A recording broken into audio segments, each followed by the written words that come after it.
Seguimos leyendo el libro de Querétaro, Sinaí en llamas de José Muñoz Cota. Vamos directamente para el prólogo. Dice así. Prólogo. No siempre el hombre es su palabra, pero sí en el caso de Muñoz Cota, palabra en acto, viva polémica. Como el error y la mentira suelen repetirse, él ha repetido infatigablemente esta verdad. La palabra no es un lujo, no es un traje de luces que se pone un individuo, mujer u hombre, viejo o joven, para pasearlo en la plaza de las vanidades que es la vida. No es algo superfluo. La palabra es absolutamente necesaria, tan necesaria como comer, como beber, como dormir. Hay más. Las palabras tienen libertad pero no impunidad. Tarde o temprano arrastran sus consecuencias. No hay palabras en el vacío. Los otros existen y tienen voz, ojos, oído, boca, manos. Y además hay memoria, conciencia. No se habla impunemente. La palabra, en suma ha dicho en otra parte Muñoz Cota, revela el color del alma. Por la palabra se expresa el espíritu. Y bien, ¿qué alma nos revela la palabra del maestro José Muñoz Cota? Un hombre apasionadamente fraterno, ferviente, sosegado, conciliador. Alguien que cree en la cultura como en una forma superior del diálogo y sobre todo como una forma de ser.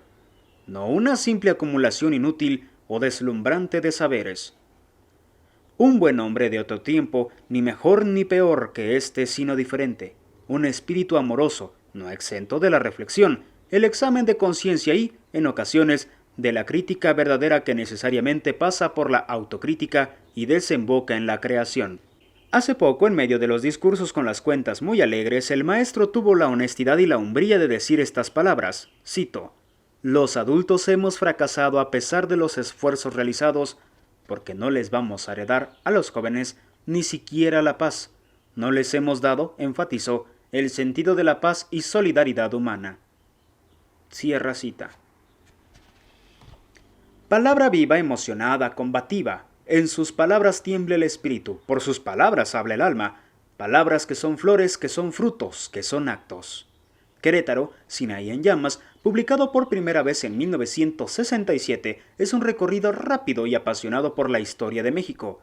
Sí, como dice Muñoz Cota, la historia es cuestión de perspectiva y el juicio, fruto inevitable de la perspectiva y de la pasión, este libro, trémula la voz, sosegada la razón, es la mirada encendida sobre un capítulo de la historia del país, la Constitución de 1917. Naturalmente, frente al libro, el lector tiene la misma libertad para desplegar su propia mirada sobre los acontecimientos que el autor presenta e interpreta a su manera. A Muñoz Cota le interesa rastrear los orígenes y las consecuencias del Congreso Constituyente, celebrado en Querétaro entre los últimos meses de 1916 y los primeros de 1917, y que culminó con la promulgación de la Carta Magna del 5 de febrero que hoy nos rige. Con tal fin, el autor pasa revista al diario de los debates, lo que significa encender el ánimo con la llama ardiente de las discusiones y con su verbo no menos encendido y que desde luego recuerda al orador, hace la crónica de los calurosos debates del Congreso en torno a los artículos constitucionales más polémicos, el 3, el 5, el 27 y el 123. Con actitud amorosa y conciliadora pero igualmente firme en sus principios, entra en la guerra civil de los muertos y destaca las creencias libertarias que prevalecieron, según él, entre los constituyentes. Al mismo tiempo, el autor rinde un sentido homenaje a todos ellos, vivos o muertos, y sin distinguirlos del credo o de tendencias.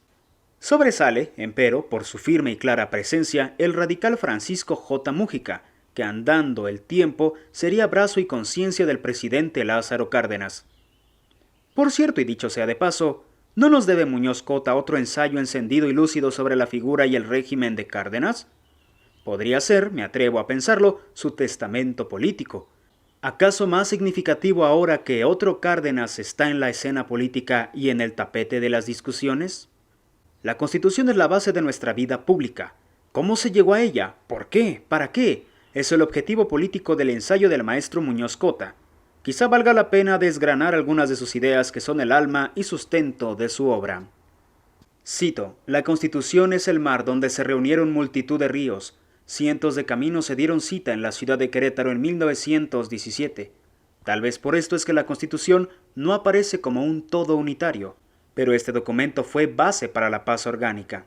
La Constitución de 1917 marca la culminación de una etapa de violencia, el final de una era de caudillismos sangrientos, el epílogo de una novela en que Demetrio Macías se multiplica. Pie de página, el protagonista de Los de Abajo, la novela de Mariano Azuela. Hombres con el 30-30 al brazo sin saber por qué o para qué se peleaba, hijos del dolor social pero detenidos en su marcha por las pasiones primitivas del remolino de todas las rebeldías. Termina cita. Cito. La Constitución es para el hombre, no el hombre para la Constitución. No sirve para esclavizar sino para mantener la libertad. No vigoriza el gobierno absoluto, sino que le da el gobierno sus límites humanos. La Constitución nos acerca al apotegma de Jefferson. El mejor gobierno es el que gobierna menos. Cierra cita. Cito de nuevo. La democracia no es un ejercicio electoral sino un cabal sistema de vida. La democracia es proceso permanente que arranca del hogar, sigue por la escuela y culmina con el quehacer público en la calle, en la oficina, en la fábrica, en el taller. La democracia, filosofía del respeto recíproco. Democracia, filosofía de la dignidad humana. Democracia, política de libertad. Cierra cita. Cito. La democracia es un proceso en plena perfectibilidad que puede dividirse en tres aspectos importantes: respeto a la mayoría, respeto a la minoría como derecho a la oposición y además derecho del individuo como individuo en función de que el hombre es la medida de todas las cosas, el fin en sí mismo y que las sociedades resultan en última instancia un medio para servir al individuo, al hombre, que es la única finalidad admisible y no al revés. Otra cosa es incompatible con la dignidad humana. Cierra cita. Finalmente, la pregunta obligada a la que llega el autor y a la cual ningún lector puede ser ajeno. A 50 y 70 años de distancia de la promulgación de la Carta Magna que nos ampara como nación, ¿cuál es el balance? Es decir, ¿su letra y su espíritu expresan bien las necesidades y las libertades de los mexicanos? Y ahora, más de 100 años. Y más concretamente, ¿la Constitución de 1917 es operante o no lo es? ¿Se cumple o no se cumple? El autor coge el toro por los cuernos y no rehúye al debate. Con claridad y mesura ofrece su propio juicio. Esta es su perspectiva. Cito. Hay algo que puntualizar. Se puede estar de acuerdo con el régimen actual o no estarlo. Se puede plantear la crítica en virtud de un régimen mejor, con ambiciones democráticas socialistas o bien conservadoras y hasta reaccionarias. Pero, a fuer de gente honrada, con la mano en el pecho, no creo que haya quien niegue que en México estamos gozando del mayor número de libertades humanas, sobre todo si se compara México con otros países en este momento histórico. Cierra cita. Escrito y publicado en 1967, concluye, cita, «Se puede decir y gritar denuestos, publicar ataques violentos, y a pesar de todo, una escuela de tolerancia, de respeto a las libertades se palpa, pese a que está vigente el delito del tipo político que aquí se denomina delito de disolución social». Cierra cita. Y luego el autor expresa abierta y públicamente su confianza en el gobierno y el régimen de derecho, entonces presidido por Gustavo Díaz Ordaz, quien, cita, «tiene lo que los abogados llaman una conciencia jurídica». Cierra cita. Lo que hacía pensar a Muñoz Cota en el respeto a los derechos humanos que integran el contenido de la Constitución de 1917.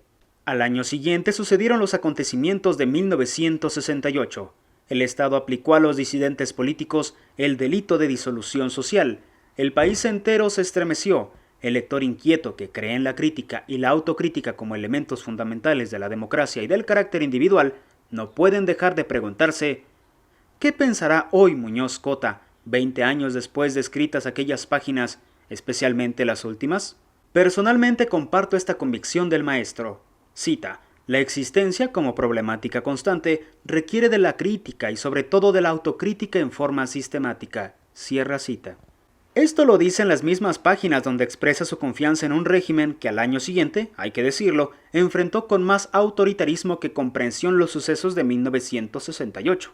Y en segunda, agrega el maestro, cita, «La democracia supone la diferencia de opiniones. El derecho a la crítica y la autocrítica nos coloca en la aptitud de señalar aciertos y desaciertos en los usos y costumbres democráticos». Cierra cita.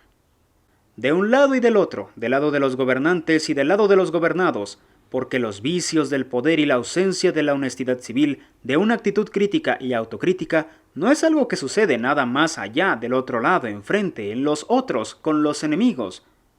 El bien y el mal no están separados, allá es aquí. Los otros somos nosotros. El humilde lector también participa en la guerra civil de los muertos y vuelve a preguntarse 20 años después, ¿qué piensa Muñoz Cota de aquellos duros tiempos?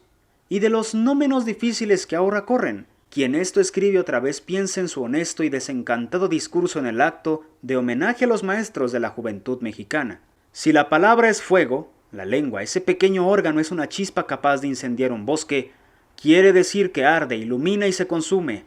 También es ceniza, lava fría, pero yo creo que puede resurgir como el fénix y volver a arder. Tiene la palabra José Muñoz Cota: el amor no excluye la crítica, ni la crítica la fraternidad. Julio Figueroa, Ciudad de Querétaro, noviembre de 1988.